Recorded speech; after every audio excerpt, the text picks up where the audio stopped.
All right. Hello, everyone.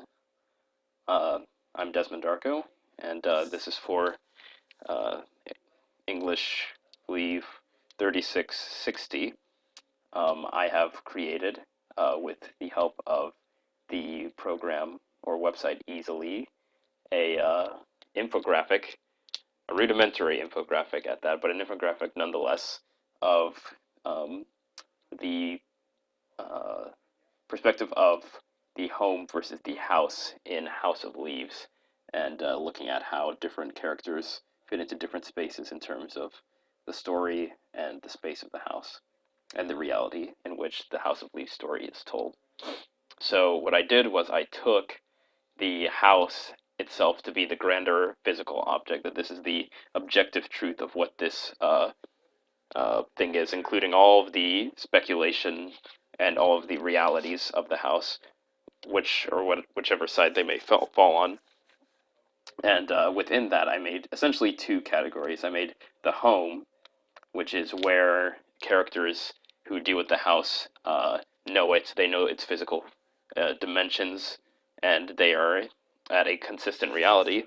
And the void, which is the amorphous, almost id-like, as opposed to the home's super ego and the house's ego, this id-like space where there's this constant intrusion of animalistic intent and destructive nature.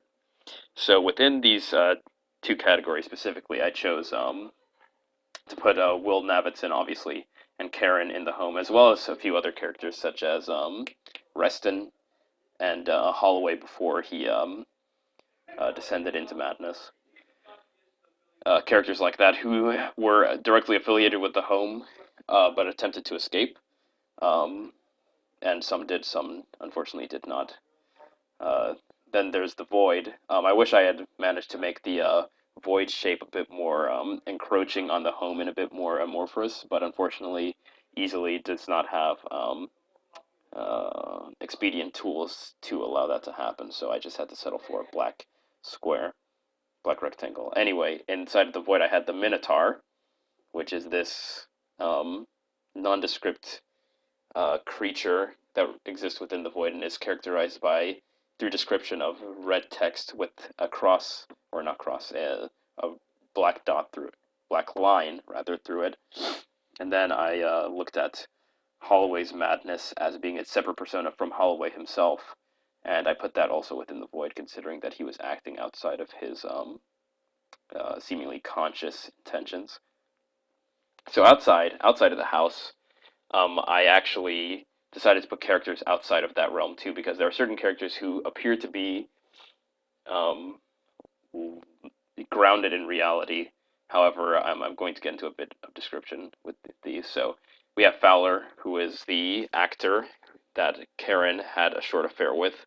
Um, through the text, we see him appear in various press releases and things like that. So he appears to be a relatively grounded character who does not have much to do with the house, so that's why he was placed outside of that space, as well as Harold Bloom, Stanley Kubrick, and the other interviewees of Karen's piece. I believe it was called "What I Should Have Thought" or something along those lines, where she interviewed various literary and cultural icons to get their opinions about I'm forgetting the specific topic of the interview, but it was something along the lines of I think it was the space of the house, something along those lines. I'm not quite sure, or the events of the story up to this point.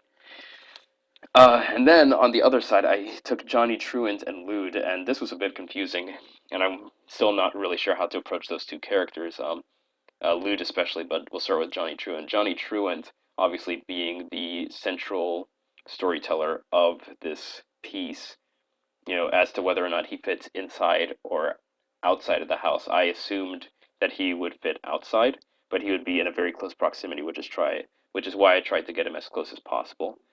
And then Lude almost seems like a character that would exist in the void. However, he is not directly affiliated inside of the house, but he is told from a somewhat warped perspective, which is debatably um, realistic or earnest.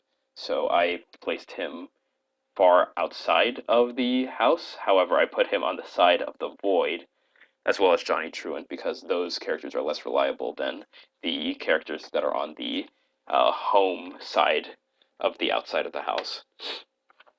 And that was really it. That was basically what I focused on uh, with this visual representation, because I felt that it was important to, I guess, distinguish characters in terms of how they related to the house and the home and the void. Um, and as far as Zampano's, I'm still not sure where he would fall into all of this. He appears to be a separate persona of Johnny Truitt entirely, but I'm still kind of fuzzy on where he would go. So I simply left him out of this infographic. But I don't know. Maybe another time if I revisit this novel. So that's basically it.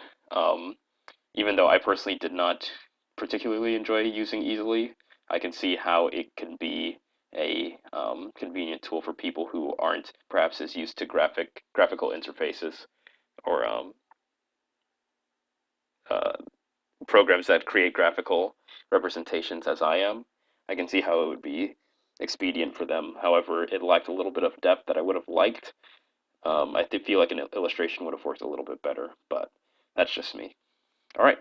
So, yeah, that's all I have to say. And thank you very much. All right. Bye.